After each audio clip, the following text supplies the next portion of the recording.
Happy Friday to you before Christmas.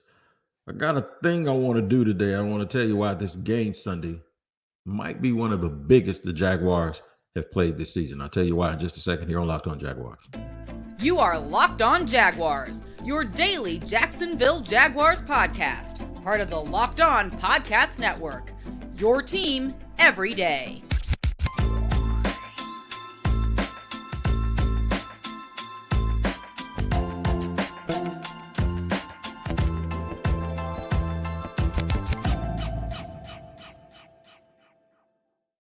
Hello, everybody. Once again, thanks for joining me, Tony Wiggins, the host of the Locked On Jaguars podcast, where it's your team every day. And we always thank you for making us your first listen. A quick reminder, we are free to subscribe to on our YouTube page. That is Locked On Jaguars. Make sure when you get there, you hit the like button, you subscribe, and you hit the bell so that you receive notifications each and every time that we drop an episode. And if you listen to audio podcasts, wherever you do that, make sure you check in every single day to make sure you don't miss out on an episode. This episode is brought to you by PrizePicks, the easiest and most exciting way to play daily fantasy sports. Go to prizepicks.com/LockedOnNFL and use the code in all lowercase LockedOnNFL for a first deposit match up to $100. And hello and thank you for joining me to the everydayers. And if you're not an everydayer, you can be one. Just join the show and listen every single day. All right, so here's what we're going to do today. Talk about the importance of this game and what this game means. All right. First segment, little big picture. What does that mean? It's not a little big picture. It's the little picture and the big picture for the Jacksonville Jaguars. We'll talk about that. People say, man, just get into the playoffs. Once you get in, anything is possible. That's true. But everything isn't probable. So we'll talk about possible versus probable in segment 2. And then players of importance, not players of importance as it relates to this particular game, but who the game is most important to from the standpoint of the roster these last 3 games down the stretch, and who really could benefit a whole heap from the way that they play with these next 3 games or even into the playoffs. All right, let's go with the little picture. The little picture, they need to win. If they win, they still remain in control of their own destiny with 2 very winnable games after the Tampa game this Sunday. Then the big picture to me is more about how they feel about themselves moving forward, like with all the possibilities. Like if they make the playoffs, if they don't, if they back in, does it change things in terms of their outlook for themselves? You know, we seem to think sometimes, and I know I'm guilty of it, that the outlook is based on the results, like in a micro sense. I just think sometimes you have to take inventory of who you are, regardless of what you see. You have to be honest with yourself, because you know what a championship team looks like, and you have to be honest about that assessment. So players of importance, that's a real big deal for me too, as we look forward. So the big picture for me is, who are they?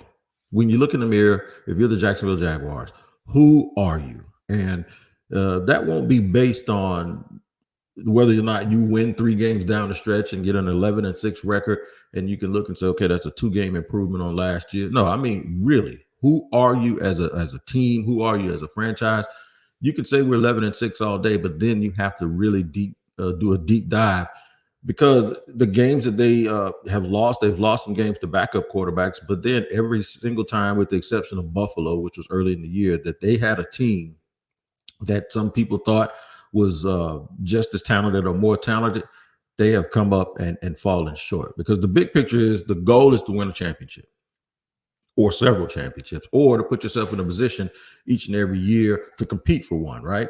If you can't show up against these really good teams, the teams that everyone knows, like there's, even though in the AFC is like hardly anybody's eliminated from playoff contention, that's not. So even with that, let me sit there for a minute. I'm going to park right here. The fact that so many teams are still mathematically in it with 3 games to go means that you ain't nothing special if you're one of those teams barely hanging on to be. You're just a team trying to make the playoffs, right? Are you elite? Are you one of the teams that folks will look up and say they got a real shot to win it? Right? They got a super shot. And I hate to be the guy who's sitting here being subjective because I get pissed off when they do that in college. But in the NFL, man, it is what it is. There's rarely a team that ever just and because they play each other, everybody knows the criteria is. There's rarely a team that pops up in the Super Bowl and go, "Woo, we didn't see that coming." When's the last time a team popped up in the Super Bowl and you go, "Oh, they surprised us for even getting there," and then they actually won it? Don't worry, I'll wait. I ain't never been surprised by a Super Bowl, a team to get to maybe the Patriots when they won their first one, but I always look backwards at that and say that wasn't a Cinderella team because they ended up winning 6 championships over, it was over a span of 15 years or whatever. But that was them. That was their coming out party. That was like them being born. You know what I'm saying? So I look back at that a little bit differently. We look at it as the greatest upset ever when really it was just the beginning of something, right? The Jaguars seem to be missing certain elements that any team that's going to win a championship is that they possess. Can they overcome that? Sure. But they're going to need all hands on deck. And one of the problems with that right now, Trevor Lawrence is in concussion protocol. I don't even know if he's going to play this. Also, they're missing Christian Kirk. Obviously, he's out until maybe later with a core injury or something like that. Zay Jones is banged up with a hamstring. So I see that Cam Robinson's out. I can almost sense and feel that it's going to be real, real important how they play down the stretch. If they win these 3 winnable games and they end up 11-6, right? That means they're going into the playoffs. They're going to be a solid 4 seed if it's just all based on record. And then you'll have folks that'll say, and it'll be factual because I just said it'll be factual. They did all of that down the stretch with Trevor Lawrence probably missing a game. Christian Kirk out until, he missed the last 4 or 5 games or 4.5 games. Cam Robinson would have missed the last 4 games of the regular season. And Zay Jones was banged up for mostly the second half of the season. They can look in the mirror and go, hey, man, we had all of these injuries. We got banged up. Andre Sisco missed a bunch of games. Tyson Campbell is our best corner we missed. And we still went 11-6. And that would be true. So it'd be hard to argue against when you look at it through that lens. It'll be very, very hard to argue against the fact that, no, with a little bit more fortune and some player development and maybe adding a couple of players in free agency and drafting a whole new draft class, that all we got to do is just stick together. And see, to me, that's bothersome because that sounds just like last year. But it would be true. And this is the dilemma. So this is why I think it's so important for you to watch down the stretch. It's very, very important. If they win 3, how do they win the games? Some people say it doesn't matter. How do they win the games? Now, I don't want y'all to think I'm a hypocrite because Florida State had some injuries and I was ticked off that they didn't get into the playoffs, but I was upset with that because that was set up from the word go. That before they had the injuries, folks had already started the narratives with that. It's a little bit different with Jacksonville because everybody plays everybody. Everybody plays everybody for the most part, right? They got 17 games. You got 17 weeks to get it right. Everyone knows what the structure is, the constructs of the playoffs and all of that stuff. So we're just kind of looking at it like this. So it's a big picture. The big picture is they get a chance over the next 3 weeks to really change the perception and the way that people view them. The little picture is they better win. You got to win this week with a banged up team and you're going to Tampa and the Tampa's still playing for something, right? They're still playing for something. They're making sure, and they're hot. They're super hot, and they played well. Even in the games that they didn't win, they played well down the stretch, and it seemed they've hit their stride, and they have some players. If you watched the crossover yesterday, they got some guys at certain positions like Chris Godwin and, of course, Mike Evans that could cause the Jaguars some serious, serious problems. So we're going to get through all of that, man. We're going to talk about it. We're going to talk about the difference between what is possible, because everyone always hits me up about, man, all you got to do is get in the playoffs, anything possible. Yeah, you're right. We're going to talk about what's possible as opposed to what is probable. Those are 2 very, very different things, even though those words kind of sound alike. And sometimes we confuse the meaning of what all of that is. We'll do all of that in just a second here on Locked On Jaguars. I want to let y'all know about DoorDash, man. DoorDash is the sponsor for today's show. And I'm going to tell you right now, they have been a godsend to me, not only since 2020 when we all needed DoorDash, but even recently. I moved into a new home and we're not quite on the map yet in terms of people delivering us stuff to eat, whether it's groceries or whether it's just my favorite foods from some local restaurants. But guess who always shows up? DoorDash. Those drivers don't have a problem getting here. Those guys, they know exactly where they're going. And every time they come, I get every single thing that I ask for on my grocery list, and my food, if I get it from a restaurant, is always very, very hot. And you can do the same thing, man. All you got to do is make sure you go and download the DoorDash app. You can get 50% off up to a $10 value when you spend $15 or more on your first order when you download said app and enter the code LOCKED23. That's LOCKED23, like Michael Jordan. Subject to change.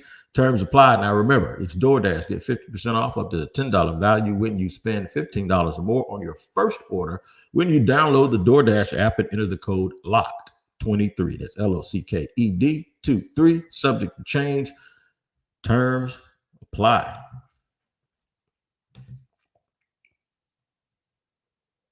All right, man, we're running it down here talking some Jacksonville Jaguars a couple of days before Santa comes down that chimney. Did I really say that? I absolutely did. Yeah, but it's the holiday season. Shout out to everybody who's enjoying the holiday season with your families. If you're riding around in the car out there in traffic trying to spend gifts and spend money to get gifts and decorating trees and just being joyful. See, I love any opportunity for family to get together. So those things are always I'm a big softy when it comes to family and kids. I got a grandson, man, that just drives me absolutely. I am. He's the only person that I feel like I owe. He's the only person that can be entitled, right? Jaguar fans can feel entitled because over the years they haven't had a whole bunch of stuff to celebrate. And now they are very, very close to being in the playoffs for 2 straight years. And folks talk about the playoffs. They always say, just get us in, anything can happen. You're right. That's the thing. That's what did Kevin Garnett say? Anything is possible. Yeah, anything is possible if you're a Jacksonville Jaguar fan. That once you get in, hey, we can make some noise, right? We talk about big and little picture. You get in and play really, really well in the playoffs, even if you don't win. That's the last thing that folks remember. That's the last thing that they remember. And they always, even though from year to year things aren't connected, like it's garbage in, garbage out. You got to start over every year. We always say that. There is something to being able to build on momentum. If you don't believe me, watch this. Why have so many Jaguar fans been disappointed as of right now? At this point last year, they were 7-7. This year, they're 8-6, right? The difference is the disappointment now stems from the fact that what happened at the end of last year, winning a playoff game, coming from behind by 27 points, going to Kansas City and playing really well and having a fumble by Jamal Agnew. If he doesn't, he walks into the end zone and they're down by 3 and they get the ball back. You know what I'm saying? So they actually did get the ball back after that. So the thing is because that happened, folks' expectations and their enthusiasm, it reached a high. It was sky high, right? And there was this thought that the team was just going to carry that over. So it didn't happen. But it won't stop people again from this year thinking if the Jaguars win these 3 games and then lo and behold, they get in the first round of the playoffs, as long as they do not see Buffalo. But I think the Jaguars beat the Bills like 3 straight times. 2 of them, Josh Allen has been the quarterback, right? And anything can happen in the playoffs. Let them win 3 games straight, get 11-6, and then get into the playoffs and actually either win or play very, very well against Buffalo. You're going to have the momentum that you need going into the offseason once again.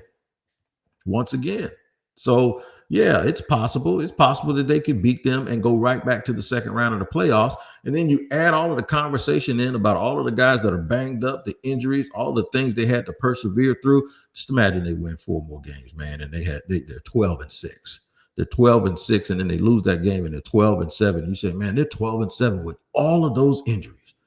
That's the positivity and that's the spin that everybody would put on it. Now, what is more probable? What is more probable is that they probably win 2 of the last 3 games. I think they beat Carolina. And I will talk about what will happen if they don't, right? I think they beat Carolina. If they don't win Sunday, Sunday's game is real, real important because it could be the start of everything, right? If they beat Carolina and they go to Tennessee and they beat the Titans because the Titans are banged up and they're not a very good team. And that's going to be a tough game. It's going to be a tough game regardless because of who it is. So they run the season, they go 2-1 and they end up 10-7 and they're 1 game better than they were a year ago. And then they get into the playoffs and they play a really, really tough game, but it doesn't go their way and they end up 10-8. That's a 1 game improvement. And they were very healthy last year. And this year they weren't. They had some injuries. That is probably the thing that is most probable, right? So here's the disaster scenario. Here's the one that you don't want. But there's some people that say, no, we might need that because that'll send everybody a wake-up call that we have to do and make some more drastic changes. If they lose to Tampa, then lose to Carolina, who beat Atlanta last week, then go up to Tennessee and lose that game. And I know you say, Wig, that ain't going to happen. Ain't no way they're going to go 8-9. Ain't no way they're going to lose these last 3 games. Well, if Trevor doesn't play, if they're banged up, if they get more injuries, if guys aren't coming back, if they continue to play the way that they played in spurts over the last 3 weeks, that I'm not saying it's probable, it's not likely, but it's not out of the question. If you're going to look at the possibilities of them running the table and winning a playoff game and then playing real well in the next round, then you have to also look at the possibilities that last scenario I gave you could happen. It's why Sunday has to be it's going to be the start of something, or it's going to be the start of nothing, or it's not going to be the start of something. This is a very, very important game, and I'm telling you, that is a very, very good team. Who can benefit the most down the stretch from a personnel standpoint? I'm going to go through some guys offensively. I'm going to go through some guys defensively, and I'll tell you, not just this game, but who can actually help themselves and give the Jaguars an idea of what their future can be, what they can do moving forward. I'm going to tell you that in just a second on Locked On Jaguars. I had to let you know about Locked On Sports today. Locked On has launched the first ever national sports 24/7 streaming channel on YouTube. Locked On Sports Today is here for you 24/7, covering the top sports stories of the day with the local experts of Locked On, plus our national shows covering every league.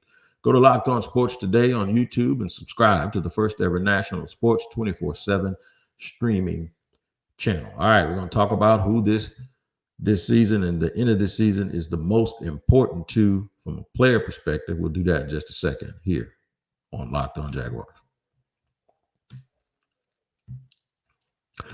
All right, man, it's all about PrizePicks today, man. You still got time to go join PrizePicks and win you some of that Skrilla that people have been winning all year. Man, I come so close.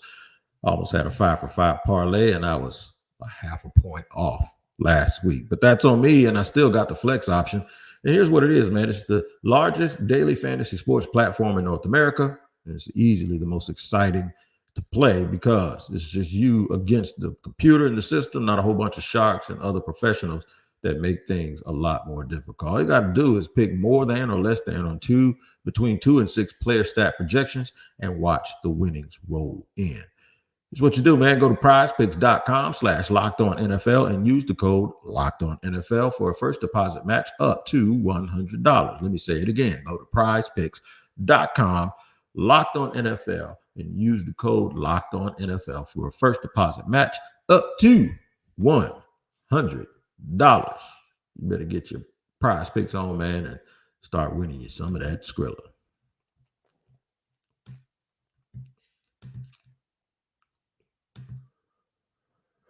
All right. Thank you for joining us again here for the third and final segment of Locked On Jaguars. I am Tony Wiggins, the host with your team every day. We thank you for making us your first listen. Shout out to the everydayers. We have discussed the big and the little picture for the Jaguars come this Sunday in Tampa. talked about the difference between what's possible and what's probable. And now we're going to talk about players who could impact those two things that we just discussed and who can really, really benefit from playing well down the stretch. Let's go with the defense. I want Trayvon Walker to rip off a sack every game. I want him to have a 2-sack game. If he's able to get 4 sacks in these last 3 games, that puts him at 10. And maybe that shuts some people up. He's been doing real, real well this year, right? Josh Allen can also make some noise for himself. But those guys, their futures are solidified. I'm hearing rumors that Josh Allen might get tagged. I don't know why the Jaguars won't just go ahead and re-sign the dude. But this is something for you to get angry about now, if you really think about it. If you tag him again, what are you stringing it out for? Hasn't he done every single thing? Even the doubters like me hasn't Josh done on the field, off the field, the way he carries himself, the leadership, the way he answers questions, the way he talks, the way his play, his talent? Isn't that the kind of guy you want to just go ahead and get long-term or give him a long-term contract? Because his cap figure will go down if you sign him, as opposed to franchise tagging him and having that big tag number. So I don't know what their thinking is. And see, I never really was of the thought that I did say, I used to always say they need to trade Josh Allen, but it had nothing to do with him. It had something to do with the optics of how they're moving. Like, you gonna sign him or you're not? If they got to start learning which guys they need to extend a year early. They don't do it. They don't extend guys early. They did it with Devon Hamilton, but are you going to extend him? If you're not going to extend him, are you going to trade him? Are you going to tag a guy like that? He played on a 5th-year option. Then you tagged him, and then you're going to tag him again. To me, it just doesn't make a whole lot of sense for Josh Allen to be franchise tagged as opposed to working out a deal with him. The dude has always said he wanted to be here.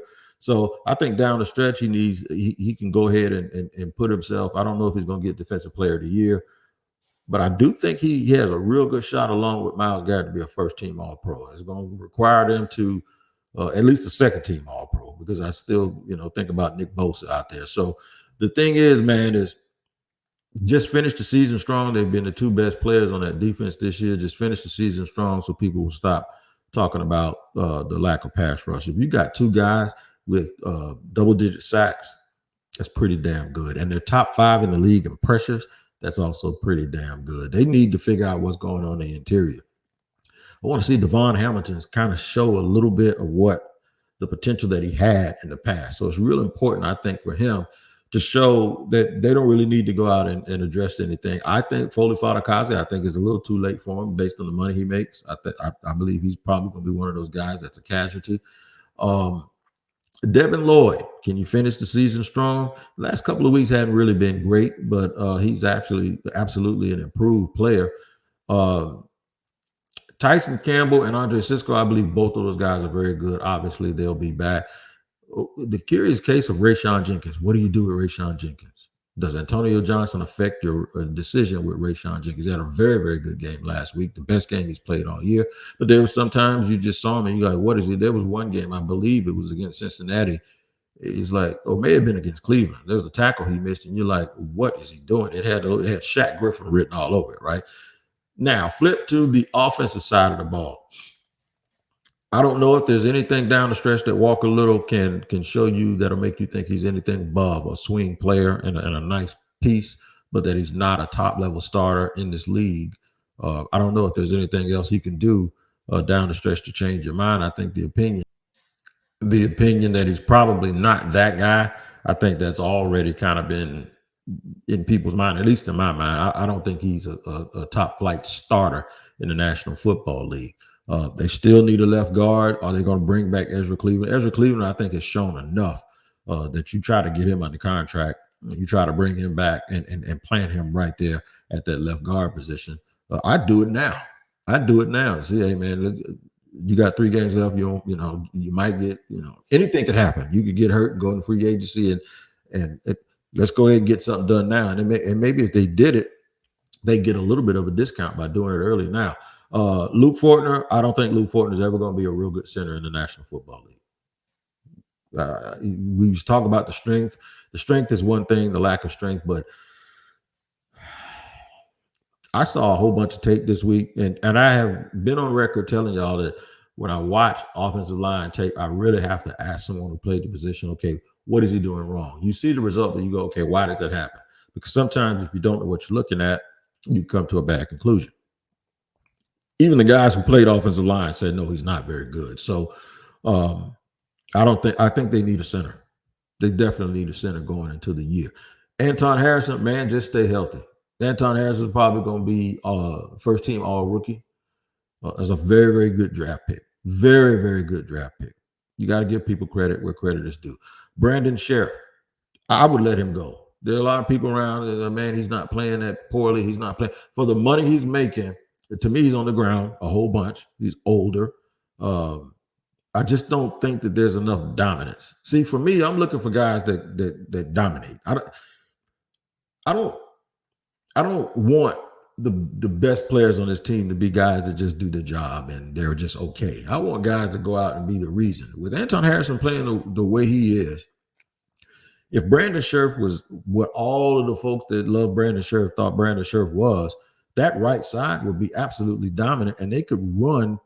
They could just, if they need a yard, they could just go to the right side all the time, but they can't. One of them has something to do with the center now. I ain't going to even act like it doesn't. It has a lot to do with the center. So there are not very many players down the stretch that's going to use these last 3 games to change your mind about anything. At the running back position, if they give him some chances and opportunities, which most people don't want them to, maybe you see enough out of Tank Bigsby to understand why he was brought here. Maybe. Can you at least give, he was a 3rd-round pick last year, can you at least give him a glimpse of what you're supposed to do? Can you just not fumble? Can you just not be can't get right? Can you just not be the person that's out there and when mistakes happen, you're always somewhere around it or touching the ball? That's all we want from Tank Bigsby. But right now, doesn't look good for him. He has a lot of work to do to get to the point where people forget about all of those mistakes that he made. The other thing is the quarterback position, Trevor Lawrence. If he doesn't play this week, CJ Beathard, with so many backup quarterbacks playing well, CJ Beathard has a chance to say, no, we're good. We're solidified at the backup quarterback spot. Because if he doesn't play well when he's given an opportunity, that might be something they need to address in the offseason also. Teams are beating the Jaguars. You say, well, why is backup quarterback so important, man? We got Trevor. Well, you're losing games to people that have backup quarterbacks that are throwing for 300 yards, right? Also, from a coaching standpoint, it is very, very important.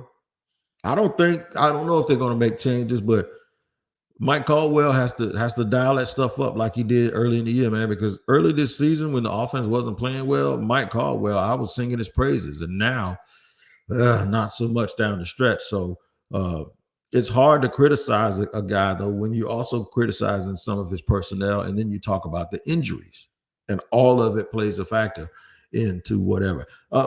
Press Taylor, it is what it is, man. We've been talking about that stuff all year. He ain't gonna fire him.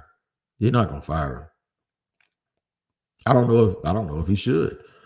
Of course, I know about 90% of the people listening to this right now saying, "Oh, by all means, he needs to fire him." But we'll see. But it's important down the stretch for a whole bunch of people from a big picture perspective.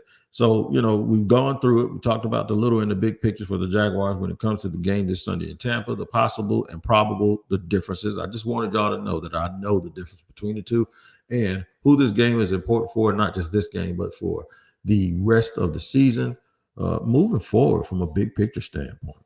Big picture, I'm going to do a show on Christmas, man, on Christmas Eve. I'm going to put it out after. I'm going to do a postcast Sunday. And then Christmas, I will have a show telling you what I hope is in your stocking and what is under your tree. Until then, you guys make sure you check out Locked On Sports Today, because Locked On has launched the first ever national sports 24/7 streaming channel on YouTube. Locked On Sports Today is here for you 24/7, covering the top sports stories of the day with the local experts of Locked On, plus our national shows covering every league. Go to Locked On Sports Today on YouTube and subscribe to the first ever national sports 24/7 streaming channel. All right, man. Happy holidays. Safe travels. Enjoy your family. Enjoy your food. We will see you Sunday for a postcast edition of Locked On Jaguars. Until then, make sure you take care of each other.